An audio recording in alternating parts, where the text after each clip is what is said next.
Hey y'all, welcome back to It's Been a Journey podcast. I'm your host, Chanel, and tonight we have a dynamic woman of God willing to share her story from struggle to strength, how she was born to win. So, how y'all doing tonight? I am so glad y'all are here to join us tonight. It's going to be an awesome segment here. Life has a way of bringing us full circle. And tonight, our guest, Miss Denise Taylor, is going to tell us about that journey, born to win. So I'm so glad y'all tune in once again to It's Been a Journey podcast. Like, tag, and share with your family, friends, and loved ones, especially with someone that has had a journey similar to Mrs. Taylor. Okay, she is a woman who has walked on both sides, as she said in her book. She on both sides. This is her book. We'll be highlighting a point in here that was very interesting to me, and I liked it. She titled it "Both Sides of the Fence," and she was a woman on both sides. Grew up in the church. She knew the difference between right and wrong, but struggled to apply those teachings to her own life. Her journey led her through some struggle with addiction, and ultimately a fight for her family, a fight for herself, a fight to reclaim her life. Now, as a co-author of Born to Win Volume 2, she shares her testimony of resilience, faith, and redemption. Tonight, I would like you to welcome her. Look, let me tell you, we got a unique situation tonight, okay? She couldn't get off in some unforeseen circumstances, so she's at her in her office on her job. But let me tell you something, God still worked. Okay, He worked that thing out. So without further ado, I would love for y'all to welcome Miss is Denise Taylor. Look, I want to make sure y'all can hear us also. So give us some hearts to let us know that you can hear us. Hey, woman of God. Hey, woman of God, how are you?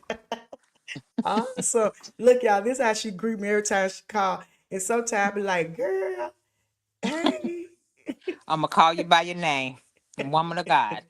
That's right. I was like, so, Miss Taylor, tell Yes, us a ma'am. little bit about yourself. I am a 52-year-old, Mm-hmm. proud, Chicagoan, born and raised in Chicago. Okay, Shelton. Um, yes, born and raised Chicago, and most people would say, "How did I get?" Now I'm in the state of Mississippi.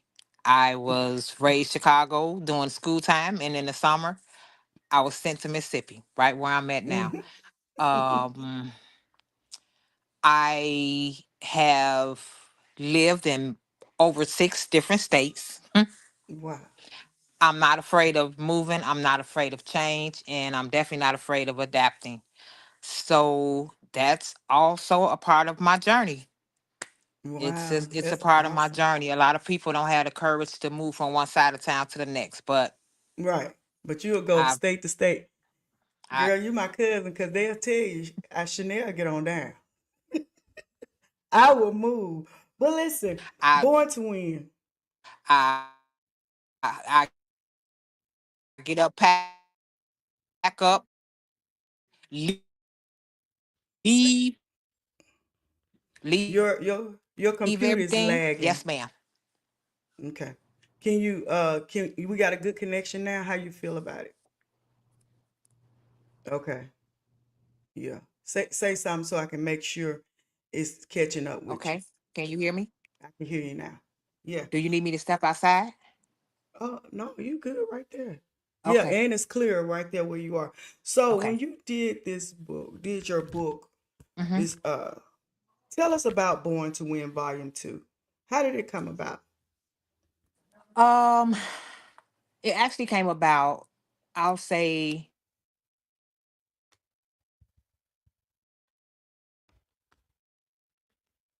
Mm, we lost her, y'all. She had to, it was some unforeseen circumstances happened at her job and she had to go in, but she was still willing to come with us until she come back in. Let me read an insert because y'all, we don't stop, okay? If y'all know Chanel, I do not stop. Right here, she put in her book that I knew things about God, but I had no knowledge of who I was or all that God had. She wrote this in her book as we wait on her to come back in. She said, I knew things about God, but I had no knowledge of who I was or all that God had in store for me. And look, a lot of us do not do that. Thank you for coming back. So I Thank just you. read an insert from your book, letting them know I Mm-hmm. knew all things about God, but I had no knowledge of who I was or all that God had in store for me. And most time, a lot of us, we do not know. You know, we go day to day, not even thinking that He says, "I know the plans I have for you, plans to prosper you, not to harm you, give you hope and expect it." And when you came Exactly. to that realization that God had more for you than what you was going to through,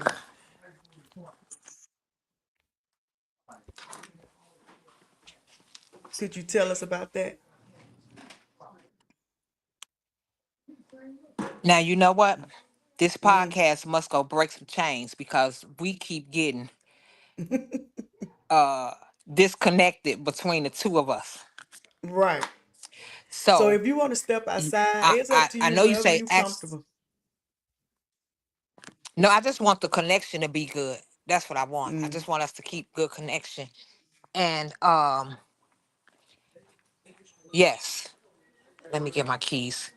I actually have someone that came in to give me a relief. Well, hallelujah, because So, it is gonna break some. Because it's millions of people suffering in silence. They're going through a lot of uh-huh. things, and they don't really want to speak about it because the shame or what they feel is shame, but really is a testimony. You know, especially when God It bring you really is. out, right, Uh-huh. and And to write it that's the down on main thing, paper. Mm-hmm. is to actually tell your story. And once you come out, Mm-hmm. once God deliver you, He didn't let you go in and bring you out to hold on to it. You got to Right. go back and get someone else. You have to share your Mm-hmm. story to let someone else know that's going through that it's possible. Because even when I was going through, I was like, this not for me. That ain't, I was in denial because Mm-hmm. I had no role model to look up to. I had no one to tell me you can do this. Right. So getting your story out, it may be difficult, it may hurt, but it's needed. And even with getting my story out, I still have to be sensitive to my children and my family because Mm-hmm. I'm healed and healing, they're not. Right. And So I that's have to what be. right. When my daughter was on, that was one of the things, you know, we talked about excuse me, some things, how she felt in me being a multiple divorcee. Mhm. And people don't understand, it doesn't matter the parents' journey. There is something, things that we do not tell our children. I don't care if they 556 years old, they still our children. So I understand that. And like in the questions tonight, you know, I wanted to make sure they was on point because I don't want to offend anyone, but your chapter in Born to Win Volume 2 is titled Both Sides of the Fence. So can you take us back to your Yes. early years and what was it like growing up in the church? And when did you start feeling disconnected from the lessons that you was taught? Okay. Going back to the early years, I can remember back. Once again, I'm 52. I was born in Mhm. 72. No, I'm 53. God be the glory. I just had a birthday. I'm 53 now, but I was born in 72. But I can remember back, as far as clearly remember back, 1977, 78. Mhm. I was my first, of course, born and raised in the church, birthed in the church, Baptist. And I was my first duty in the church was an usher. Mhm. I learned how to usher. That taught me hospitality. That taught me how to greet people. That taught me how to be personable with everybody. And from there, I became a church nurse, and then I became secretary of Sunday school. Mm. After that, discovered I was able to sing. My mother's a singer. I became choir director and singing in the choir. Had great potentials, great future. Still is, Mm-hmm. still. But on the spiritual side, I had great potential and a great upbringing. But there was things missing in me as a child that was from home Mm-hmm. that church was not giving me, and the curiosity of life Mm-hmm. took a turn in my life. When my mom and dad divorced, just to cut across the fence, when my mom and dad divorced, mind you, I grew up in a praying and spiritual mom home, but an abusive home with my mom and dad, Mm. because my mama was saved and my daddy wasn't living saved, because I can't say he wasn't saved, Right. but he wasn't living saved. Mm-hmm. So, and I was the baby girl. With that being said, there was things that I was missing and not getting at home that my mom couldn't tell me and no one else couldn't tell me. And I was just always taught, if I want to know, you can't tell me, I'm going to find out. And So mhm, that led to. that led me to the curiosity of the world, because back then there was more testimonial services, and you always Mm-hmm. hearing people say, ain't nothing out there. You know, this was Right. me. This is my story. But Right. I used to always hear the testimonies of the older saints saying, I've been in the world and God brought me back. So I used to be sitting in testimony service because we couldn't stay. When devotion was, we had to be in devotion. Mm-hmm. And I'm very assertive. My kids say I'm nosy, but I'm assertive. I used to Mm. hear them always saying, ain't nothing in the world. And I used to remember saying, I want to know What that what's in nothing the is. world. I want that testimony. I literally used to say that. And a couple of Mm-hmm. my covenant sisters that I grew up with, they was like, we remember you used to always say that as a kid. Run Mm-hmm. across the fence. I believe that I was handpicked out of a youth choir. It was about 300 of us. Out of all of us, I was the least one to be the one to become in a gang, Mm-hmm. addicted to heroin, snorting, Mm-hmm. just, yeah. But I thank God, and I still say, well, it couldn't have been nobody but God, because even in all that, because the foundation that I was raised on, I still have Mm-hmm. morals. Mm-hmm. And a lot of times I was told, the church girl, that's what they used to call me. I didn't like being called the church girl. They used to Mm-hmm. call me the peacemaker. I didn't like being that, but I was in the world. And of course it led me to addiction, domestic violence, physical abuse, jail, and Mm-hmm. the ultimate thing that really shook the core of me, and that was losing my children. I Yeah. became angry with God because, of course, remember, I had a spiritual background. I had a spiritual upbringing. So, Mm-hmm. when your kids get Christian, what they say, you giving them back to God and nobody else could Right. take them.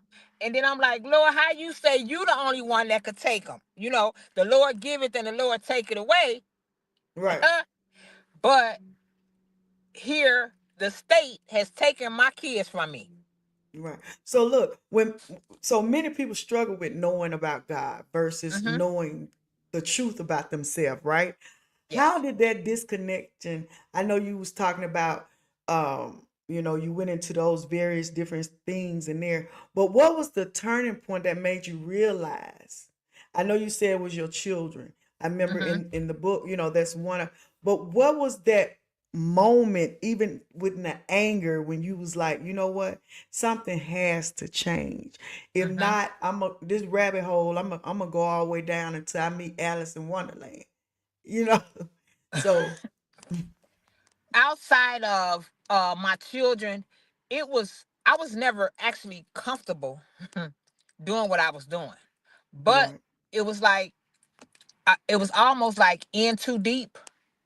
Because for Mm. those that don't know, heroin is more of a physical, it ain't no more of, it's the physical addiction.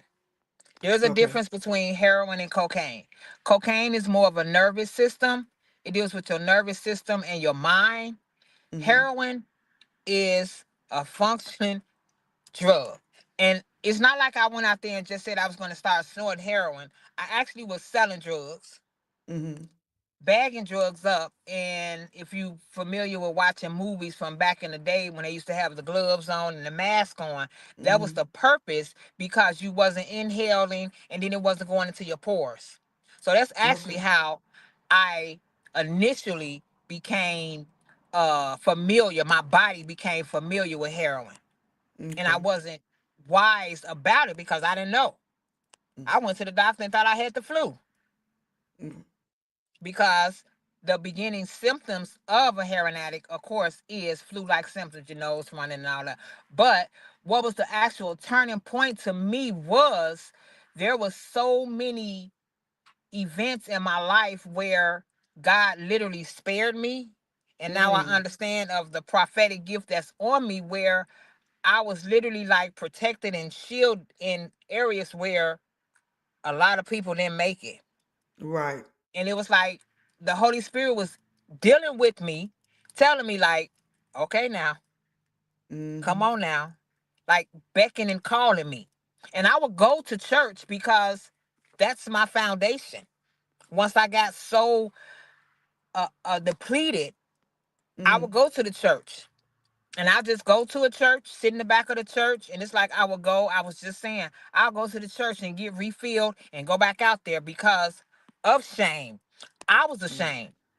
I didn't want to embarrass my mom. I didn't want to embarrass my family. I just knew I was gonna get myself together. I just didn't know when and how. And that was like one of my requests. Lord, don't let this be the one to take me out. Oh, right. Lord, don't let this be the one to take me out. And I would try to go days and not use, but God knew my heart. Mm-hmm. And the actual turning point was, it was one point in time that he said, this time. And I Mm. always say this time, even now, it's like this time.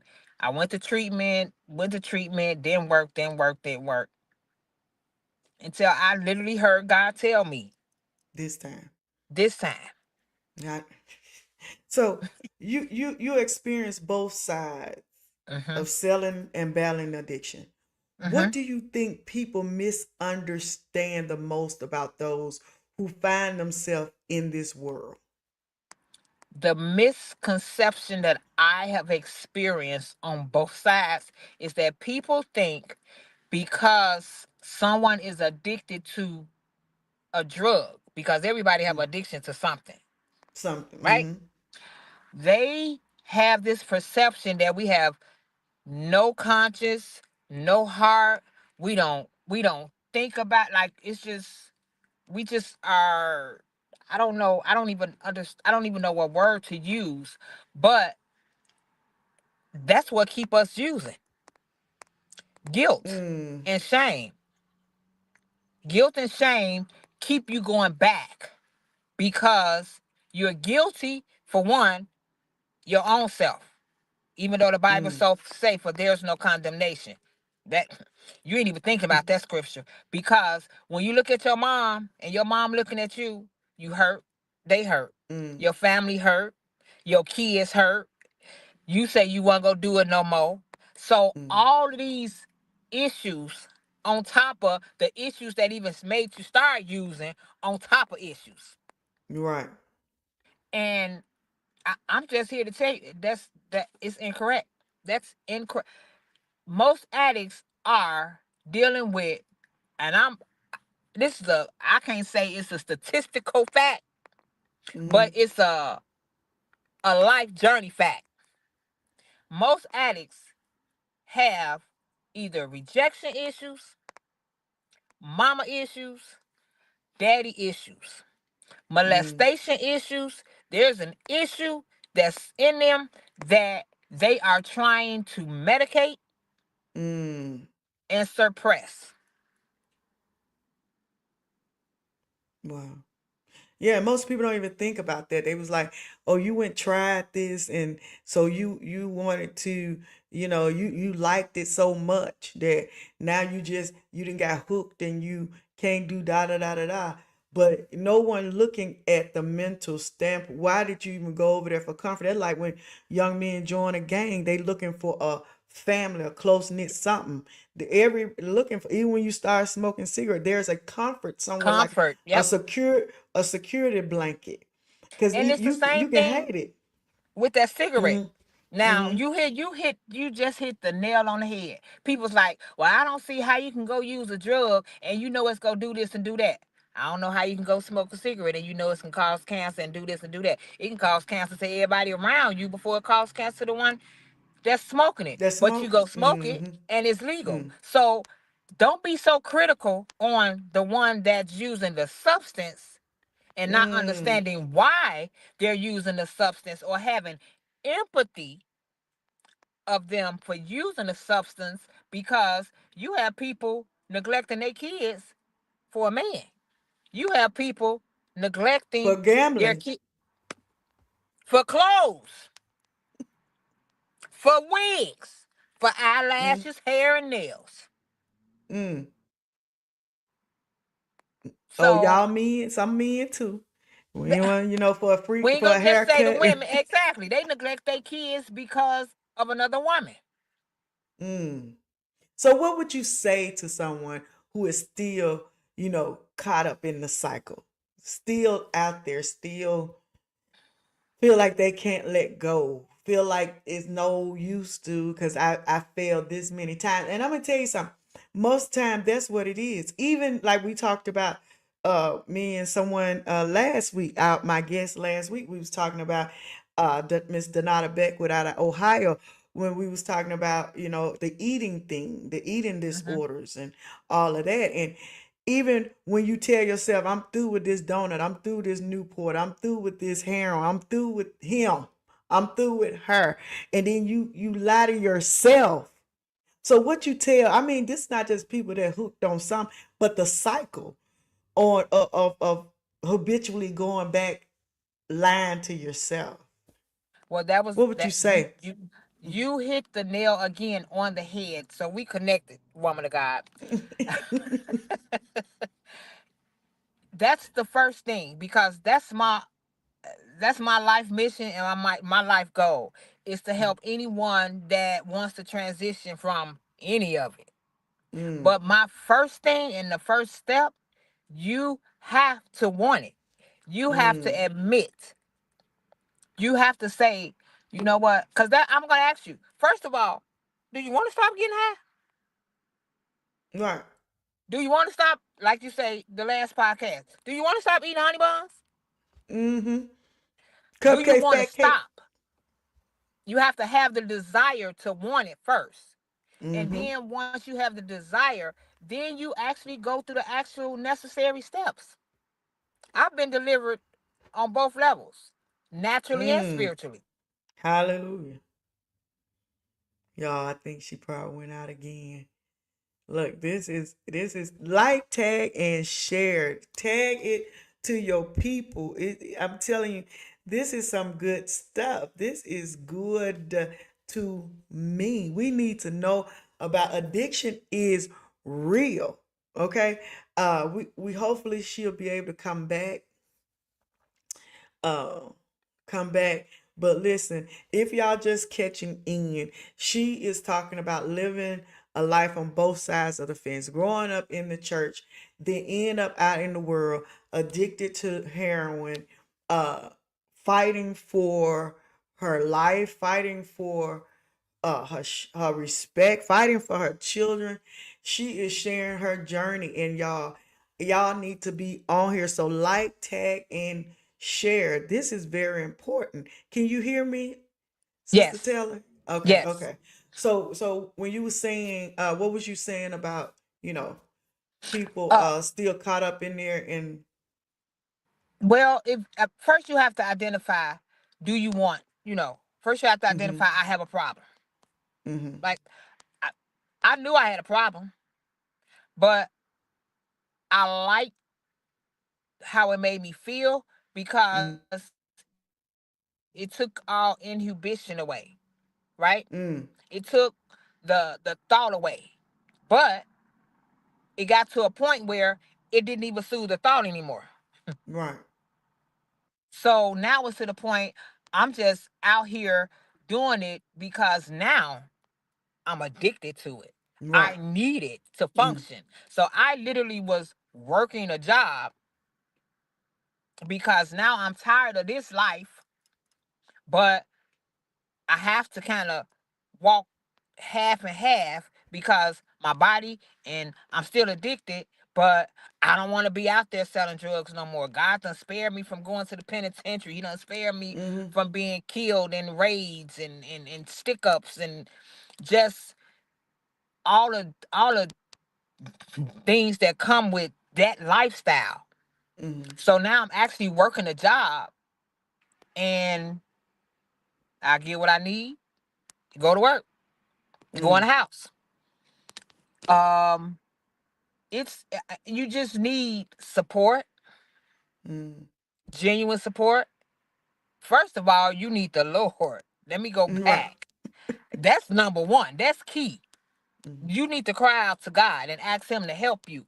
He's not going to come down on this earth, take you by your hand, and take you into nothing, that no treatment center, no nothing. You got to get a communication line with him and be honest with him and listen and follow the steps that he opens up doors, because that was my cry. Lord, Mm. I'm tired of this.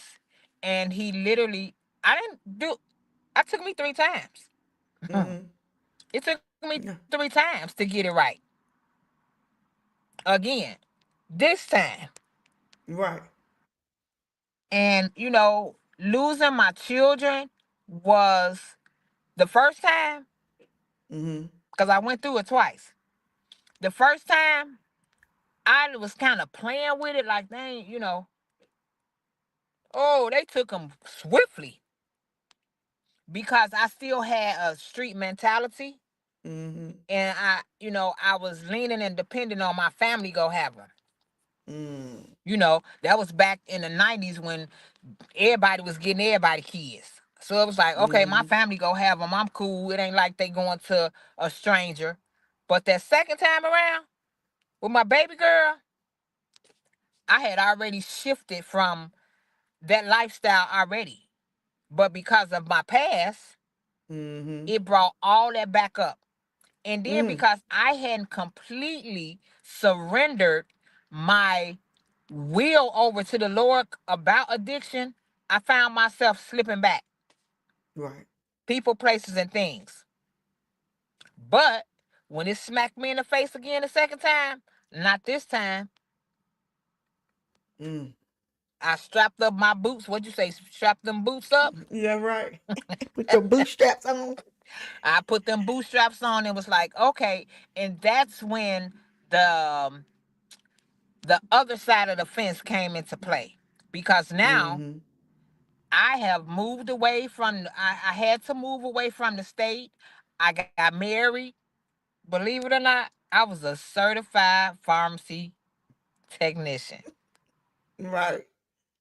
No, Certified, not street pharmacy, not legal street pharmacy. pharmaceutical, licensed certified pharmacy technician. Right. And when it came about, it's time for me to now go in front of the people. Mm-hmm. I'm not that. But it brought all my past back from Mm. 94 when I act the Mm. fool in the courthouse. Oh, Y'all okay. gonna take my kids. Yeah, yeah, yeah, yeah, yeah. Right. But I still stood flat foot and said what I had to say and did what I had to do to actually get my children back. And I'm grateful for like my coach that I had, the upbringing I had, the church that I joined, the Mm. relationships that I did get with Christ. I'm grateful for that. That's why I would love to help anyone that genuinely wants to come out Mm-hmm. of it. It doesn't just have to be addiction. If you want to come out, trust me, I have a resume. Mm. Let me I tell you have a something about that resume. resume. What God brought say when I look back over my life and all that That I've he's been brought, through. baby, don't huh, hallelujah. I When say I that. think of the goodness of The Jesus and goodness. all he done for me, my Oh. soul.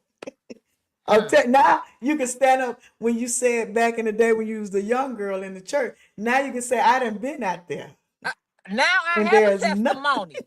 I I have a had that testimony. he They, granted me, and that's now what I look at when I say things. mm-hmm, Now I'm hesitant of what I say about mouth because I that's right. understand. I said I ain't know who Hello. I was. I ain't know who I was then. Mm-hmm, But I tell you now, I be careful what I say out my mouth because mm-hmm, when I look back over my life, a lot of things I've said mm-hmm, have come to pass.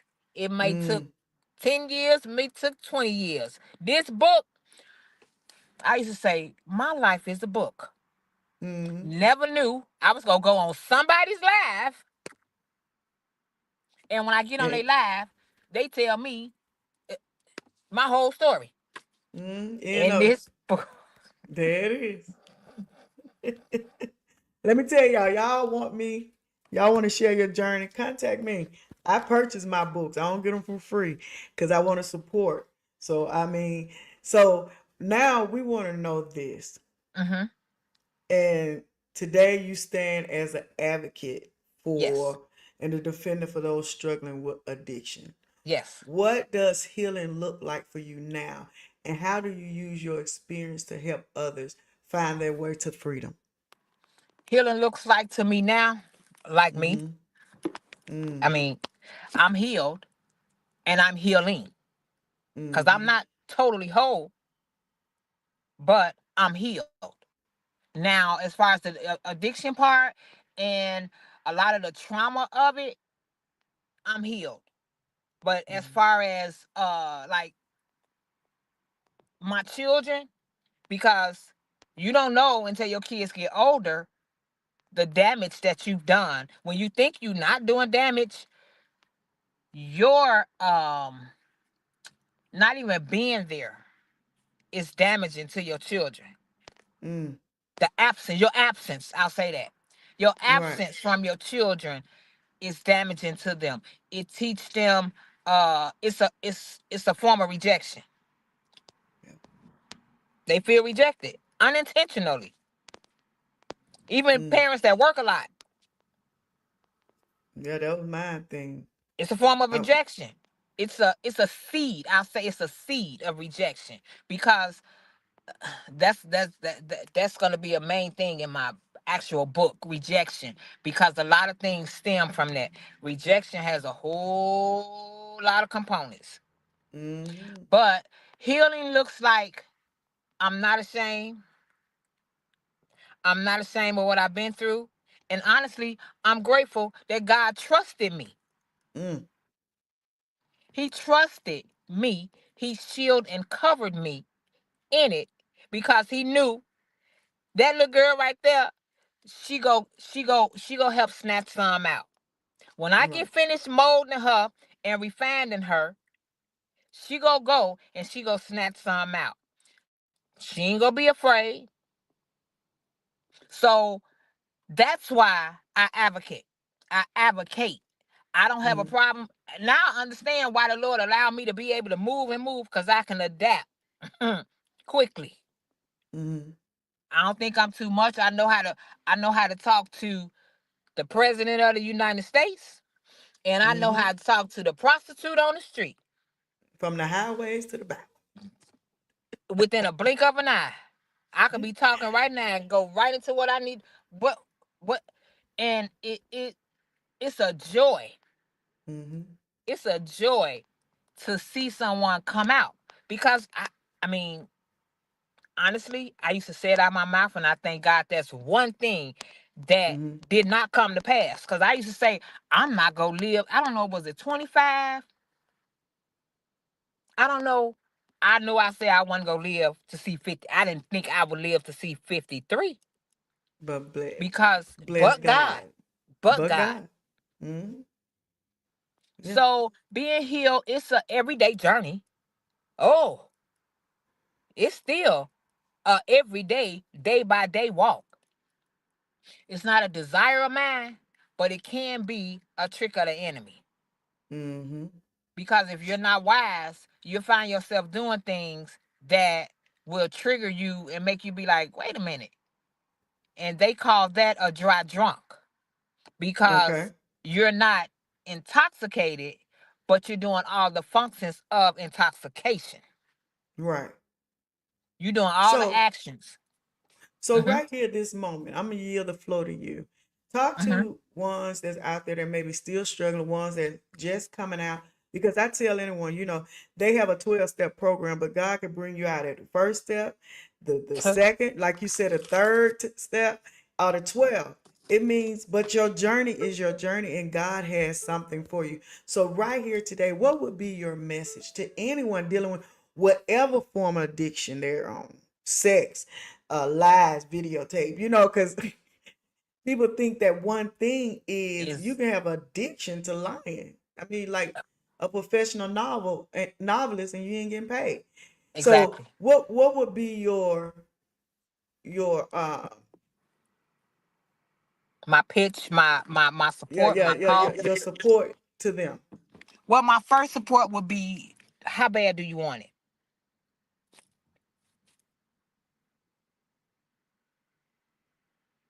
Hello? I just yield the flow to you. I'm not gonna. Oh, okay. I'm sorry. That's a My first question would be, how bad do you want it? And even if it's just a little bit, you want it. You identify what it is, and then let's make the necessary steps to chip it away. Some people move faster than others. Some people deliverance is different than others, but it is possible. When I tell you I was snorting heroin, I was smoking cigarettes.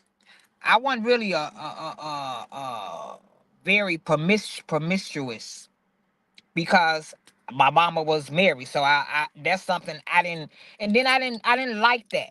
But not to take away even from that, whatever it is that you know what you feel uncomfortable doing, if it's lying, cheating, sleeping around, smoking, drinking, why are you doing it? Let's find something else. If it's because the environment you in, okay, let's go find another environment to go into. If you haven't experienced something different, you're going to do the same thing. You have to find a different way to cope with whatever life is going to be. Life is going to be what it is, but it's not getting any better. Think about it. If all your money going to drugs, now what you gonna do when you get hungry? You got to figure out what you're gonna do to eat. So now you'll feel better when you don't spend all your money on drugs, even if it might take baby steps.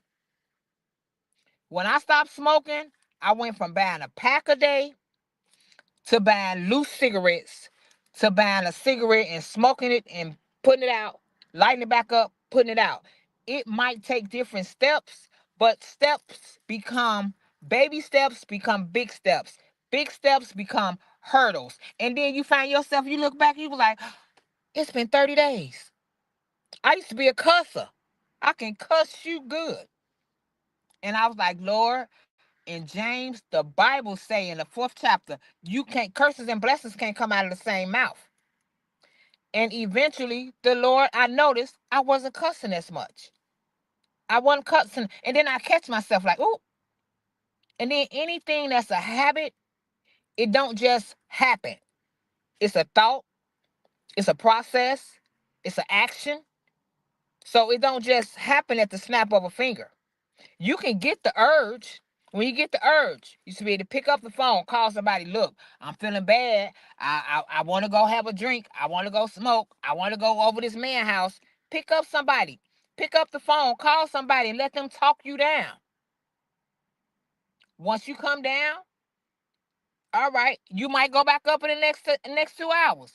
Call somebody, and then it get easier. The temptation gets less and less, and then you look back and was like, that wasn't that bad. Then you start building pride about yourself again. You start building self-confidence about yourself. And you're like, okay, I believe I can. No, you ain't gonna say you believe first, because you're gonna say, I think I can do this. I think I can do this. Then you gonna start believing in yourself. And then guess what that's called? That's called faith. It's a faith walk.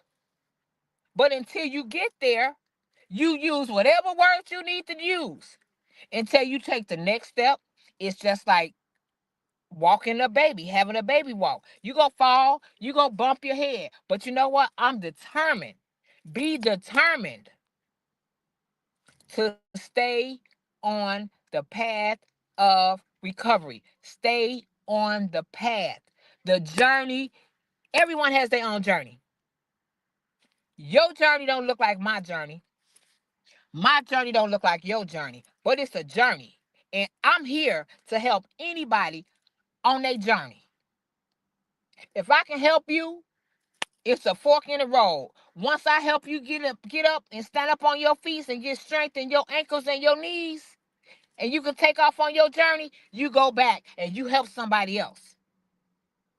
Because we did not go through to just say, I went through. No, you went through to go get somebody else and help bring them through.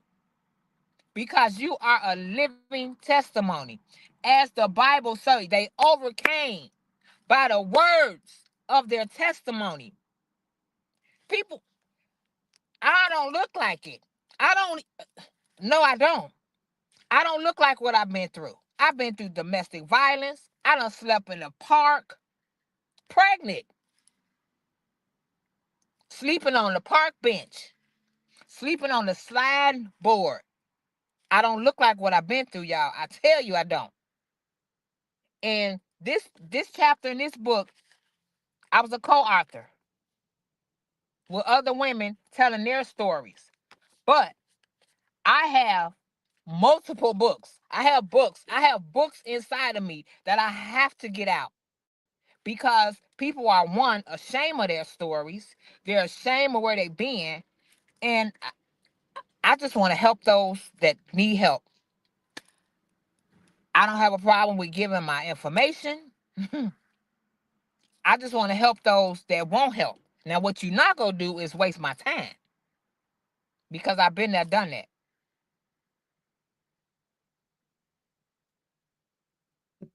What you're not gonna do is waste no time. Okay. And that is so As true. they say, I'm not going to waste my oil. Right. I'm going to Ah, help. I'm going to help somebody. I ain't got no oil to be wasted. that's right.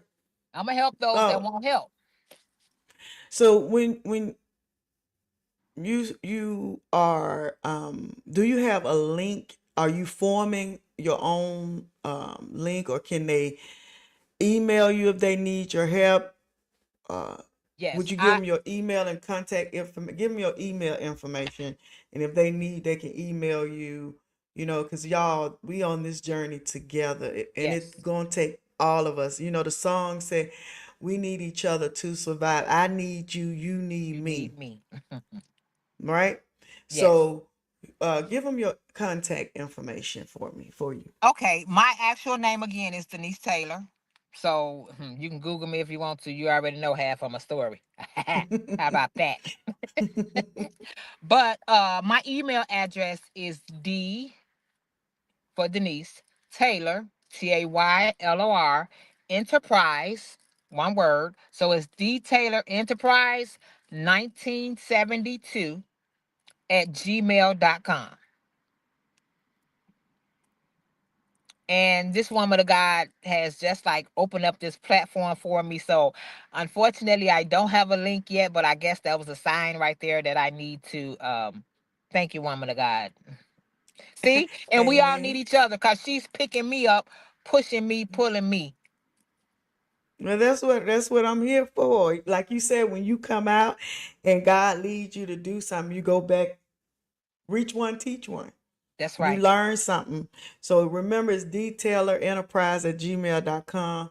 Contact 1972. her. 1972. She Enterprise. is Enterprise 1972. she is here to help. And us one on this thing journey. I will say, if I can't answer the question honestly, trust me, I'll get an answer for you. That's right. I'll get an So answer for you.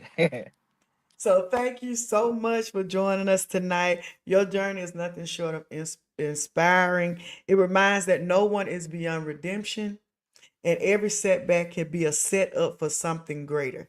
Thank you for your transparency, your wisdom, and for sharing your testimony with us today. Go into the background, but do not leave just yet. Okay? Thank you for, Oh Lord, it went out. Go ahead, say I it said, again. thank you so very much for this invitation. Oh, you're welcome. And I pray Hold on one second. blessings. Okay. Thank you. Mhm. Listen, y'all. Look, that button went so fast. Uh, if Denise's story moved you, be sure to like, follow, and share It's Been a Journey podcast. Share the podcast with your loved one, many friends that may be feeling ashamed or guilty and what they're going through. Because the nuggets that she gave tonight really lift the covers off the blinded eyes of what people think addiction really do look like. She said there's if you find a person that addicted, you'll find rejection and abandonment, you'll find molestation, you'll find something that's the underlying root of trying to find comfort. And y'all, that was a nugget right there you could chew on all week. So listen, subscribe to our podcast platform. Follow us on all our social media outlets.